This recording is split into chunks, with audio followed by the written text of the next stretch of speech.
아멘. 네, 오늘은 내가 깨달은 것은 오직 이것이다 라는 제목으로 본문의 말씀을 잠시 살펴보겠습니다. 세상의 그 어떤 지혜자도 장래일을 알아맞출 수가 없다고 지난주에 말씀을 드렸습니다. 그것은 오직 하나님께 속한 것이기 때문에 하나님의 땅에 발을 디디고 사는 사람들에게 허락하시지 않은 권한이다. 살아가다 보면 우리는 형통한 일을 만나게 되고 곤고한 일을 만나게 됩니다. 이 두 가지 일들이 인생 가운데 섞여서 오게 된다. 이렇게 말씀을 드렸습니다. 14절에 병행하게 하셨다. 이렇게 말씀을 하고 있는 것이죠. 만일 사람이 장래의 일을 알 수 있다고 한다면 어떻게 되겠습니까? 이제 미래에 좋은 일이 생길 것을 미리 알게 된다면 아마도 사람은 오직 거기에만, 그 좋은 일에만 몰두하게 될 것입니다. 그렇게 되면 하나님을 인격적으로 믿고 신뢰하며 살아가는 믿음의 자리가 위협받게 될 것입니다. 또한 조금 후에 좋지 않은 일이 있을 것을 미리 알게 된다면 사람은 그것에 대한 근심과 걱정 때문에 온갖 인간적인 지혜를 동원하게 될 것입니다. 이 역시도 결국 하나님을 믿는 믿음의 자리가 위협받게 되는 것입니다. 장래를 알지 못할 때에 비로소 믿음이 있는 것이죠. 믿음의 자리는 장래를 알지 못하기 때문에 지금 우리가 이 자리에 앉아 있는 겁니다. 그래야만 구원과 영생과 소망과 은혜를 확인할 수 있는 거죠. 장래를 모르기 때문에 그의 소중함과 중요성을 알 수 있게 되는 거죠. 그래야만 하나님을 믿는 믿음의 사람과 믿지 않는 사람들이 구분될 수 있게 되는 것이죠. 거기서 하나님을 믿고 신뢰하는 자와 그렇지 않은 자와 구분이 되게 됩니다. 성경의 말씀은 성도에게 무엇을 요구하는 책일까요? 우리가 하나님만 신뢰하면 오늘 그렇게 현실 가운데 하나님을 경외하고 하나님의 약속을 믿으며 살아갈 때 미래의 일이야 어떻게 되든지 간에 결국 우리 모두에게, 또 우리 모든 성도들에게 유익이 된다는 것을 가르치는 책이 성경의 말씀입니다. 우리가 하나님만 신뢰하고 이 땅 가운데 현실 속에서 말씀을 지켜나가고 그 믿음을 지켜나가고 묵묵히 한 발 한 발 앞으로 내일이 어떤 일이 펼쳐질지 아직은 잘 모르지만 그럼에도 불구하고 결국 선한 길로 인도하시고 선을 이루시는 하나님을 붙잡을 때 비로소 우리 모두에게 유익이 되어진다. 이렇게 말씀을 드릴 수 있는 것이죠. 결국 성도의 삶은 성경이 강하게 강조하죠. 유익이 된다. 선을 이루신다. 이걸 강하게 강조하고 있는 책이죠. 바울은 이 부분에 대하여 확신을 가지며 이렇게 말했습니다. 로마서 8장 28절에 우리가 알거니와 하나님을 사랑하는 자 곧 그의 뜻대로 부르심을 입은 자들에게는 모든 것이 합력하여 선을 이루느니라. 우리의 뜻과 우리의 고집대로 이루어 주신다는 의미가 아니라 온전하신 하나님이 하나님의 뜻대로 하나님의 선을 이루어 가시니 하나님께 우리의 미래를 맡겨드려라. 이렇게 말씀하는 거 아니겠습니까? 우리의 가정도 우리의 사업장도 우리의 직장도 자녀들도요. 하나님을 믿고 믿음 안에서 현실을 살아가면 결국 하나님이 유익이 되게 하신다는 겁니다. 현실이 잘 안 풀려도 하나님은 선을 이루시는 분입니다. 하나님은 결코 성경에서 악을 이루어 가시는 분이 아님을 말씀하고 있습니다. 우리는 무력하고 초라합니다. 또한 펼쳐지는 세상의 현실 또한 매우 부당하고 부조리합니다. 허무하고 절망적입니다. 그럼에도 우리 삶이 우리 존재의 무능함과 인생의 부당함 속에 맡겨지지 않았다는 사실을 기억해야 합니다. 이런 현실 가운데 구원을 온전하게 이루시는 전능하신 하나님께 하나님의 백성들의 삶이 맡겨져 있다는 사실에 위로를 받을 수 있어야 합니다. 여러분, 제가 몽학선생이라고 말씀을 드렸어요. 세상을 보니 모순적인 게 너무 많은 거예요. 상식에 어긋나는 게 너무 많아요. 풀리지 않는, 논리적이지 않은 것들이 너무 많아요. 공평하지 못한 것도 너무 많아요. 그런 것들을 보면서 상식에 어긋난 인생을 바라보면서 우리의 시선이 땅에 머물러 있어서는 안 되겠구나. 땅은 자꾸 우리에게 실망을 주고 낭만을 주는 곳이구나 라는 생각을 하고 하나님께 고개를 들어 하나님께 시선을 고정할 때에 비로소 하나님의 백성이라는 사실을 스스로가 확인할 수 있게 되는 것입니다. 시편 기자가 반복적으로 노래하듯이 여호와는 나의 소망이요 힘이요 능력이요 위로시다. 여호와는 나의 방패시요 산성이요 반석이시고 요새시다. 이런 고백이 하나님의 백성들에게 반복적으로 튀어나와야 돼요. 힘이 들고 어려울 때마다 환난 속에 처해져 있을 때마다 고백하시기 바랍니다. 여호와는 나의 반석이요 요새시요 방패시다. 예수님의 제자 도마가요. 예수님이 부활하시고 나서 제자들이 모인 방에서 서로 대화를 하는데 도마만 유독 믿지를 않는 거예요. 부활하신 예수님을 보았다. 제자들이 그렇게 보았다라고 얘기했는데 도마는 믿지 않아요. 요한복음 20장에 보면 도마가 믿지 않는 것에 대해 이렇게 얘기하죠. 내가 그의 손에 못자국을 만져보지 아니하며 그의 옆구리의 창자국을 만져보지 아니하며 나는 믿지 못하겠다. 이렇게 말씀을 했다는 것이죠. 그리고 조금 지나서 예수님이 도마가 있었던 방으로 문이 다 닫혀있는 상황 속에서 문을 뚫고 들어오십니다. 들어오시고 예수님께서 직접 말씀하시죠. 손에 못자국을 만져봐라. 옆구리의 창자국을 만져봐라. 그리고 만지고 믿는 사람 되지 말고 보지 않고 믿는 사람이 되라. 이렇게 말씀을 하는 거죠. 그때 도마가 뭐라고 대답한지 아십니까? 도마가 만졌을까요? 옆구리를 만졌을까요? 안 만졌어요. 주님의 말씀 한마디에 영혼이 녹아졌어요. 그리고 도마가 이렇게 말하죠. 나의 주님이시요 나의 하나님이십니다. 그 예수님이 그 하나님이 주님이시요 하나님이십니다라고 말한 게 아니라 거기에 나의라고 하는 단어를 붙여서요. 믿음이라고 하는 것이 하나님과 그의 백성들과의 종속된 관계를 항상 연결하고 있다는 거예요. 그분이 어떤 하나님이십니까? 뭐 영원하신 하나님이고 전능하신 이런 거 거두절미하고 나의 하나님이십니다. 나의 주님이십니다. 이 고백이 나와야 구원받은 백성이다. 이렇게 말할 수 있는 거 아니겠습니까? 오늘 본문도 역시 종잡을 수 없는 인생 가운데 우리가 무엇을 바라보아야 하는지를 설명하는 내용입니다. 15절 말씀에 보면 내 허무한 날을 사는 동안에 내가 그 모든 일을 살펴보았는데 자기의 의로움에도 불구하고 멸망하는 의인이 있고 자기의 악행에도 불구하고 장수하는 악인이 있으니 지나치게 의인이 되지도 말며 지나치게 지혜자도 되지 말라. 어찌하여 스스로 패망하게 하려느냐. 지나치게 악인도 되지 말며 지나치게 우매한 자도 되지 말라. 어찌하여 기한 전에 죽으려고 하느냐. 이해할 수 없는 현실을 전도자가 목격하고 있습니다. 세상에서 의인처럼 산 사람이 칭송을 받고 존경을 받고 높임을 받으며 인생을 마무리하면 참 좋았을 터인데 오히려 의인이라고 하는 사람들이 범죄자 취급을 당하고 해를 당하는 일들이 많이 일어난다는 겁니다. 분명히 그는 의인과 같은 삶을 살았습니다. 사람들이 그 사람을 보면 참 똑똑하고 지혜롭고 참 순결하고 깨끗한 인생을 살았다라고 칭송받는 사람이어야 합니다. 그런데 삶을 마감하는 그 순간에 그의 인생 속에 멸망하는 일들이 드리워졌다. 해를 당하는 일들이 드리워졌다. 이렇게 말씀을 하는 거죠. 반대로 여러분 멸망받아야 할 악인이 있습니다. 많은 사람들에게 해코지하고 해를 끼치고 어려움과 고통을 주는 악인이 있어요. 아주 앙달한 사람입니다. 수단과 방법을 가리지 않고 사는 사람입니다. 그런데 장수하더라. 그걸 목격한 거예요. 형통하더라. 잘 되더라. 이걸 목격하고 있는 성공해서 떵떵거리고 잘만 살더라. 그 사람은 이 땅에서 심판받아도 마땅한 악랄한 악인인데도 불구하고 세상 속에 역사 속에 이러한 일들이 자꾸 우리 눈에 보여지니까 거슬리잖아요. 의인이 칭송받고 존경받아야 맞는데 어떻게 악인이 칭송받고 악인이 존경을 받을 수 있겠습니까?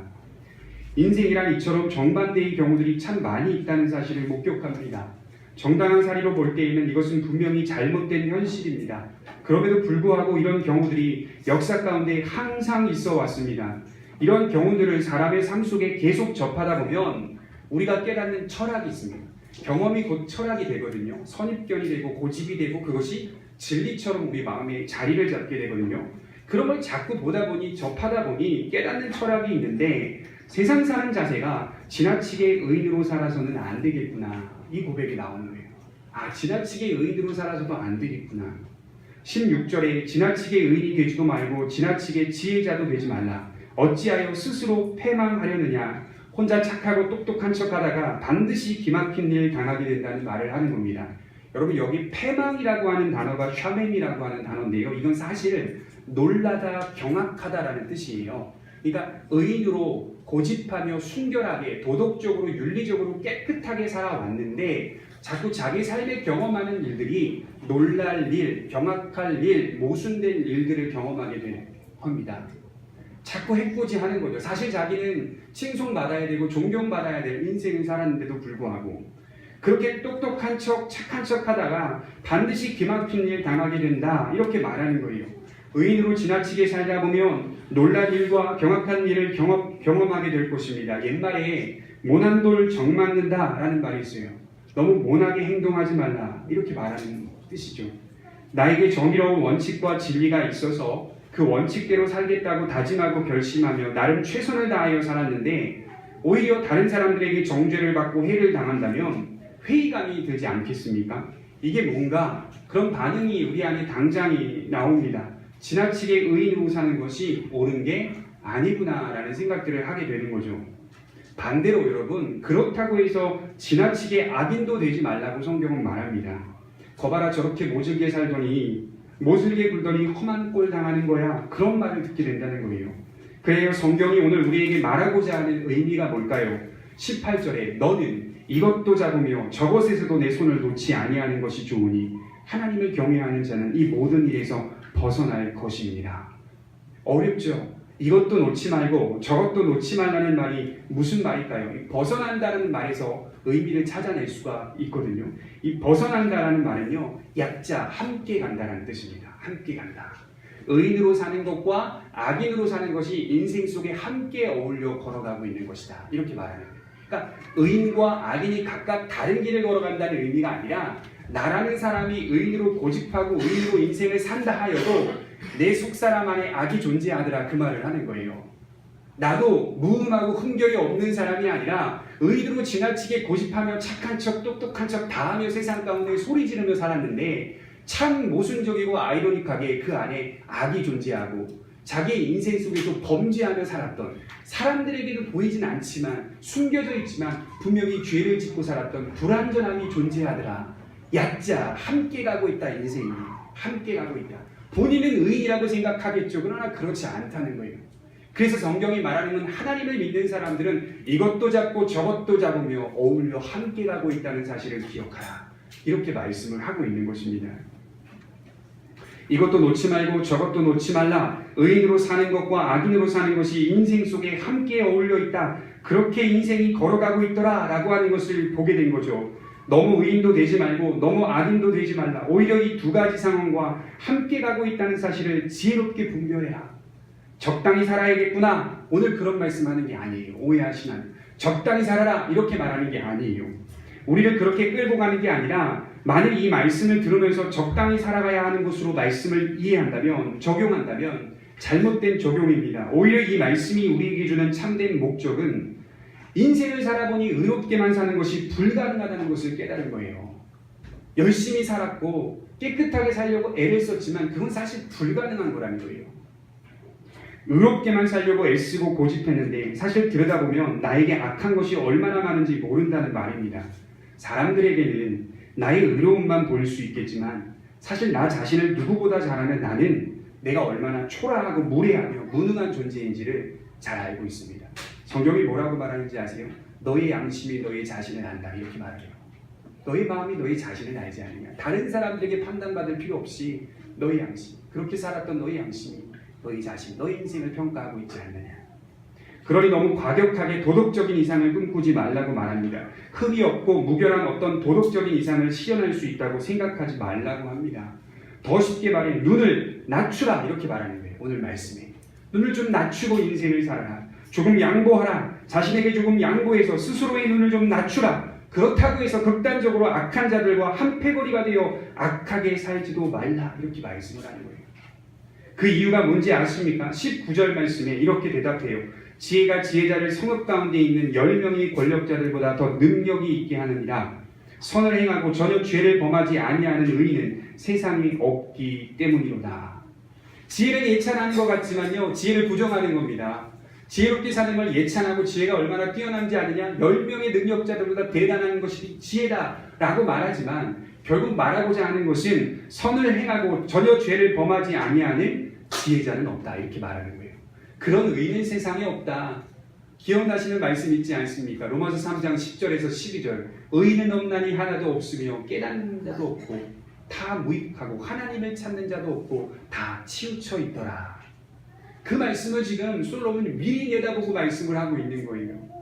똑같은 거예요. 인간은 아무리 지혜가 10명의 권력자들보다 높고 강하다고 해서 그 지혜자 역시 완전한 의인이더냐? 그렇지는 않다는 거예요. 지혜를 예찬하면서도 선만을 행하고 살아가는 의인은 없더라. 21절 말씀에 보면 또한 사람들이 하는 모든 말에 내 마음을 두지 말라. 그리하면 내 종이 너를 저주하는 것을 듣지 아니하리라. 너도 가끔 사람을 저주하였다는 것을 내 마음도 알고 있느니라. 나름대로 의인과 지혜자로 살았습니다. 그런데 사람들이 자신에 대해서 속닥속닥 거리는 거예요. 자꾸 주변에 속닥속닥 거리는 거예요. 유독 신경이 많이 쓰입니다. 여러분 그거 아세요? 그나마 좀 깨끗하고 도덕적으로 잘 살았던 사람들이요, 다른 사람들의 평판, 조금 다른 사람의 소위 말해 뒷담화 같은 소리를 들으면 굉장히 신경을 많이 씁니다. 유독 많이 씁니다. 유독.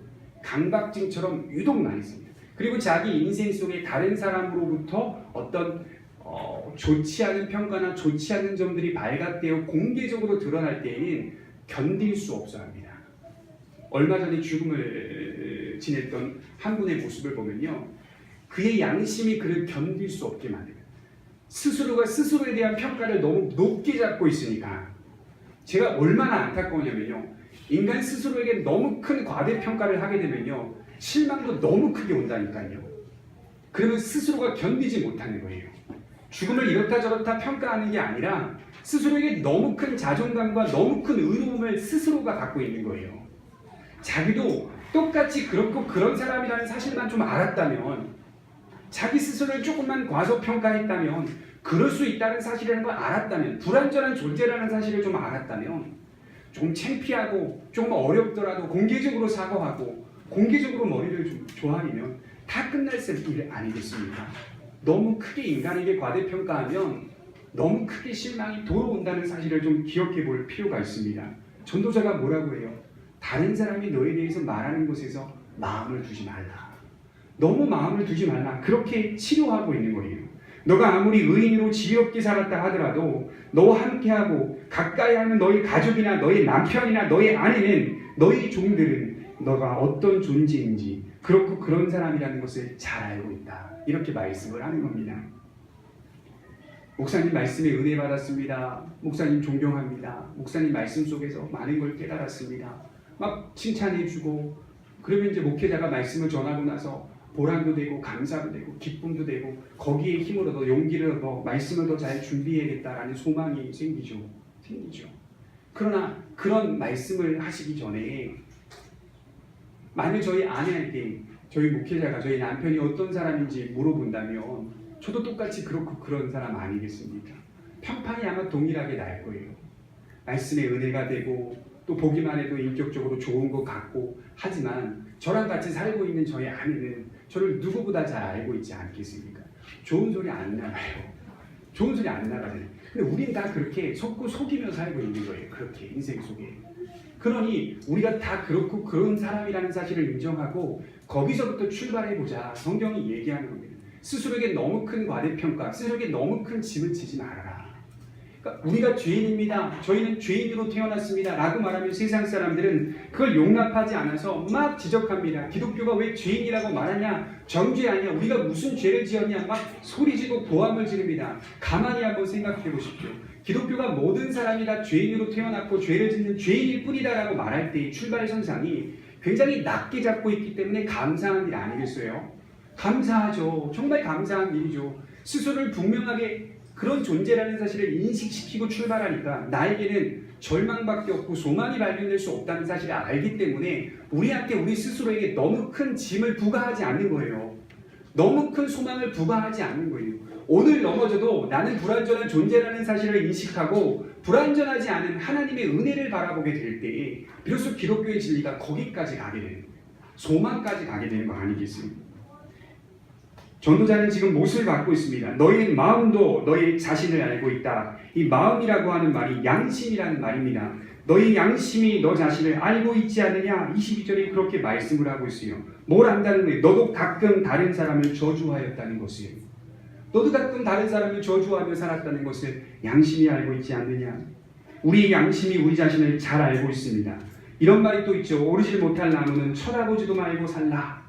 사람 안에서 완전한 의인, 완전한 지혜를 발견할 수 있습니까? 아무도 도덕적 비난을 피할 만큼 완전하지 못합니다. 그럴 수 없습니다. 전도자 솔로몬이 인생을 살아보니 다른 이들에게는 지혜로운 왕이고 훌륭한 왕이라고 존경받았지만 사실 자신은 그게 아니었다는 사실을 잘 알고 있었습니다. 자신이 지혜로운 왕도 아니고 훌륭한 왕도 아닌 그저 그런 왕이었다는 사실을 알게 된 것이죠. 완전한 지혜라는 것이 인간에게서는 잡으려 해도 멀게만 느껴지는 것이다. 23절에 그렇게 말해요. 계속 멀어지는 거예요. 지혜를 잡으려고 해도 점점 계속 멀어지는 거예요. 우리 안에서 발견이 안 되니 우리 스스로 획득이나 성취할 수 있는 능력이 없으니 자꾸 지혜를 잡으려고 애를 쓰며 다가가는데 얘가 또 멀어지는 거예요. 계속 멀어져 가는 거예요. 자, 그렇다면 무엇이 전도자의 인생을 어리석게 만들었습니까? 무엇이 전도자의 인생을 미련하게 만들었습니까? 25절 말씀에 보면 내가 돌이켜 전심으로 지혜와 명철을 살피고 연구하여 악한 것이 얼마나 어리석은 것이요 어리석은 것이 얼마나 미친 것인 줄을 알고자 하였더니 마음은 올무와 금을 갖고 손은 포승 같은 여인은 사망보다 더 쓰다는 사실을 내가 알아내었도다.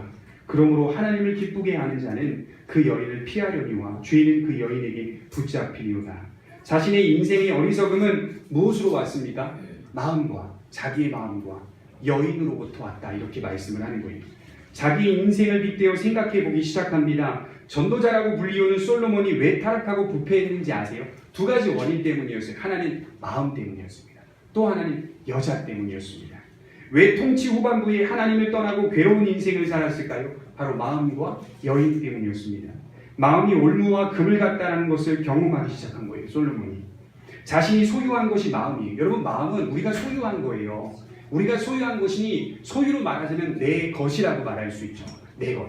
내 인생과 내 육체에 붙어있는 게 마음이기 때문에 내 구조, 내 소유다라고 말할 수 있죠. 내 소유라고 한다면 소유 개념이 그렇잖아요. 내가 좌지우지할 수 있는 것으로 이해하잖아요. 소유라는 게 그런 거거든요. 근데 재미있는 건 살아보니 마음이 내 뜻대로 안 되더라.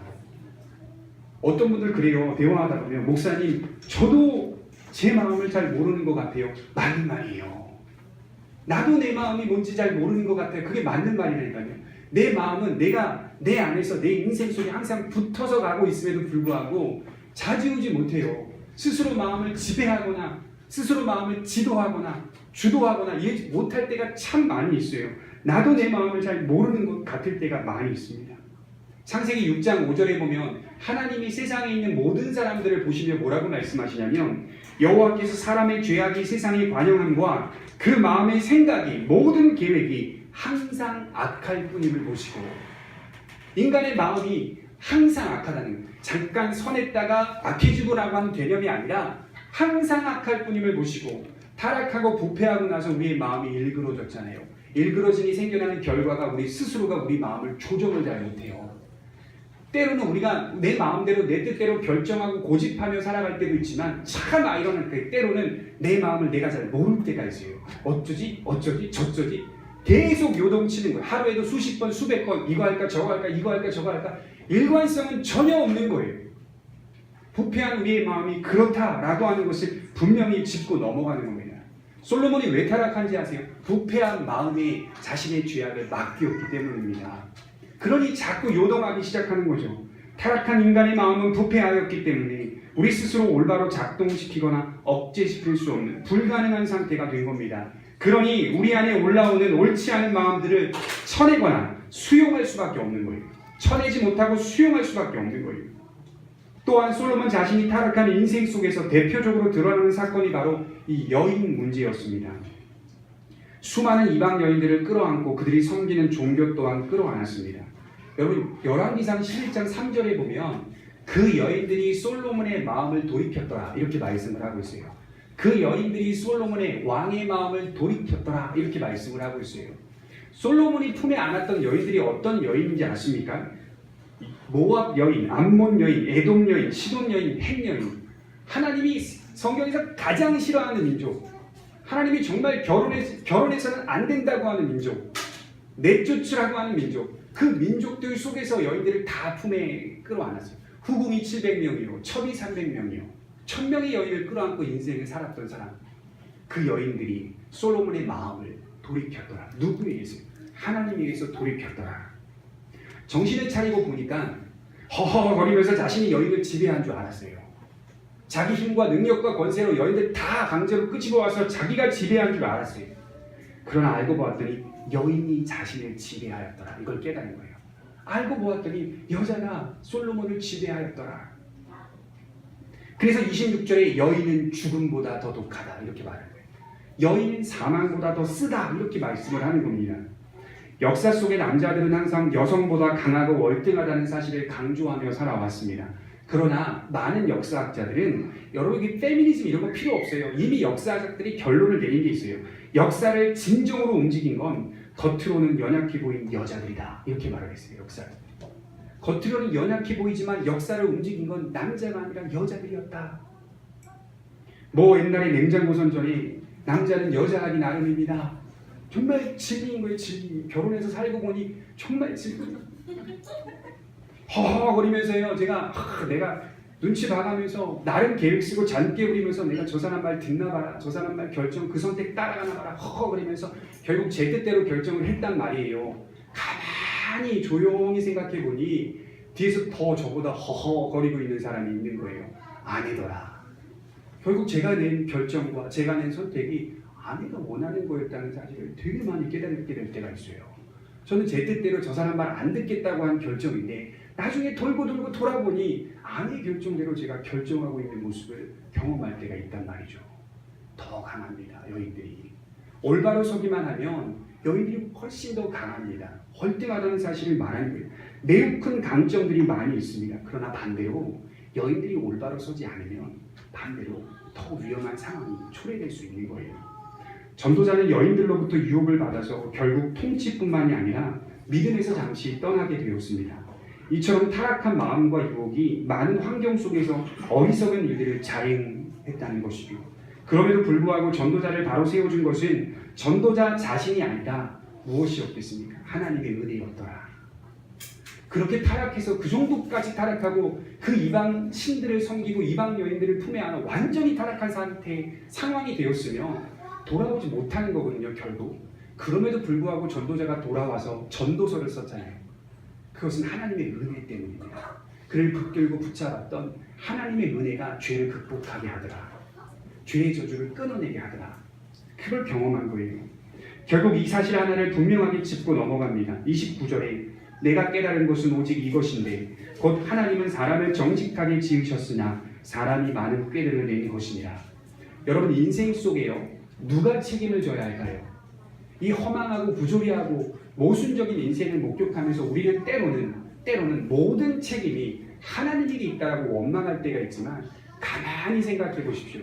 인생에 낱낱이 펼쳐지는 모든 그림들은 다 인간이 책임져야 될 상황인 거예요. 사람이 꾀를 부리고 그 꾀에 무한대의 수를 집어넣어서 자꾸 그 죄성을 증식시키고 번식시켜서 많은 다양한 죄악들을 수치들을 나타내는 거죠. 일본의 신들이 800만 개라고 해요. 800만 개. 일본의 신의 종류가. 실제 일본의 학자들은 일본의 신의 종류가 800만 개라고 하는 이유는 무한대의 숫자를 나타내기 위해서 800만이라고 쓰는 거예요. 그러니까 일본의 신들은 잡으면 다 신이 되는 거예요. 일본에 가면. 동시에 여러분 그거 아세요? 신이 그만큼 많다는 건 죄도 무한대라는 거예요. 죄도 무한대는 거예요. 죄악도 인간들이 얼마나 무한적으로 만들어낼 수 있는지 강력하다. 우상을 그렇게 만들어냈다는 건 죄가 그렇게 만들어냈다는 말이기 때문에 사람들이 그렇게 많은 꾀들을 내며 인생을 살아가고 있습니다. 하나님은 본래 인간을 정직하게 지으셨습니다. 정직. 예수를 믿으면 믿음을 갖고 교회에 나오면 무엇이 회복되어야 하는지 아십니까? 어렵지만 정직으로 가는 겁니다. 가까이 가는 겁니다. 정직으로. 진실로 가는 겁니다. 그래서 성경은 정직과 진실이라는 표현들이 많이 나오는 거예요. 진실하게 살아라. 정직하게 살아라. 이렇게 얘기하는 거예요. 물론 넘어질 수 있어요. 그래도 그쪽으로 계속해서 그 방향성을 놓지 않고 가까이 가는 거예요. 그게 믿음의 사람으로 구원받은 사람으로 회복된 증거고 열매다. 재미를 느껴야죠. 정직한 자로서 진실한 자로서 하나님의 말씀에 순종하며 걸어가다 보면 그게 경험이 되고 믿음의 역사를 체험하다 보면 재미가 생긴다니까요. 열매가 보여지니 믿음이 더 든든하게 선다는 거죠. 확신이 생긴다는 거예요. 바울이 왜 그토록 확신한지 아십니까? 믿음으로 계속 살아가다 보니 확신이 더 생기는 거예요. 믿음으로 계속 말씀 안에 살아가다 보니 하나님이 신앙의 경험들을 부어주시는 거예요. 확신이 생기죠. 인간이 가진 지혜가 월등하다고 해서 그것을 가지고 마음과 죄의 유혹에서 벗어날 수는 없는 법입니다. 아, 저 사람 세상의 현자야. 저 사람 참 똑똑해. 지혜로운 사람이야. 철학이 있는 사람이야. 라고 말해도 죄의 저주와 유혹에서는 벗어날 수가 없습니다. 오히려 자꾸 넘어지는 자기 자신을 발견하니까 자기에 대한 기대가 크니까 끝내버리는 거예요. 오직 하나님의 은혜와 능력만이 강하고 두려운 죄의 유혹에서 우리를 구할 수 있다. 성경이 우리에게 요구하는 거예요. 고로 은혜를 입은 자만이 죄의 저주를 극복한다. 은혜를 입은 자만이 죄의 저주를 극복합니다. 그리고 하나님의 손에 삶을 맡깁니다. 하나님의 능력을 구합니다. 인간적인 지혜가 아니라 하나님의 지혜를 구합니다. 그리고 그 지혜를 소유할 수 있도록 허락하신 보물창고인 성경에 귀를 기울입니다. 그 지혜를 소유할 수 있도록 허락하신 하나님의 말씀에 날마다 귀를 기울입니다. 그리고 그 말씀을 마음에 새기고 그 안에서 살아갑니다. 여러분, 은혜는요 추상적인 게 아닙니다. 은혜라고 하는 교리는 추상적인 게 아니라 여러분들이 날마다 넘어질 때마다 불씨가 활활 타오르는 게 은혜입니다. 우리가 넘어지고 죄를 짓고 타락할 때마다 신기하게도 하나님의 백성들에게 아주 더 크게 작용되는 게 있는데 은혜입니다. 은혜. 스스로를 너무 과대평가하지 말고 너희 죄악과 타락과 부패함을 하나님께 맡기고 일어서라. 용서를 해주시는 것으로 끝내지 않아요. 일어서라. 하나님이 용서하시고 회복시켜서 일어서라. 그래서 은혜가 당한 사람들, 은혜의 역사를 경험한 사람들이 믿음으로 더 단단하게 서는 거예요. 은혜의 박사 어거스틴은 성도에게 이렇게 권면합니다. 인간의 모든 의지는 전적으로 은혜에 의존시켜야 한다. 우리 인생 속에 하나님이 하시는 작업은요 딱 하나입니다. 꼭 기억하세요. 하나만 하시는 작업이 은혜에 의존시키는 작업이에요. 딱 하나만. 우리의 모든 죄악과 타락과 부패함, 우리가 가진 믿음조차도 우리가 믿음의 주인이 아니라는 사실을 알게 해주세요. 그래서 은혜에 의존시키도록 하신 이 작업을 하시는 거예요. 그래서 절망에 머물러 있을 것이냐 아니면 일어날 것이냐, 은혜 가운데 더 큰 도움과 은혜를 바라볼 것인가. 이게 우리의 타락한 과거와 부패 속에 아무리 그 안에 죄로 말미암아 온통 얼룩져 있다 하더라도 그 안에서 은혜를 다시 한번 생동적으로 발동시키는 거죠. 그래서 여러분, 청교도들 있죠. 영국이나 네덜란드에 살았던 16세기, 17세기에 살았던 이 청교도들은요, 기도할 때, 또 말씀을 전할 때, 함께 토론할 때 항상 빼먹지 않는 게 있었어요. 그게 뭔지 아십니까? 은혜입니다. 은혜. 그걸 빼먹지 않았어요. 청교도들이 직접 기도했던 기도의 내용을 짤막하게 제가 잘라서 한번 써봤어요. 이렇게 적혀 있더라고요. 나의 큰 죄들과 많은 유혹과 타락에 대한 기억들이 주님의 크신 도움과 하늘로부터 오는 능력과 나같이 불쌍한 자를 구하신 큰 은혜의 기억을 내 마음에 새로이 불러옵니다. 내 마음에 새로이 불러옵니다. 무엇이요? 타락한 증거들이. 타락한 증거들이. 죄 짓는 증거들이. 그러니까 죄를 짓는 증거가 있어야 은혜의 크기가 커지는 겁니다. 그렇지만 은혜에 거하려고 죄를 짓겠느냐? 그렇지는 또 않아요.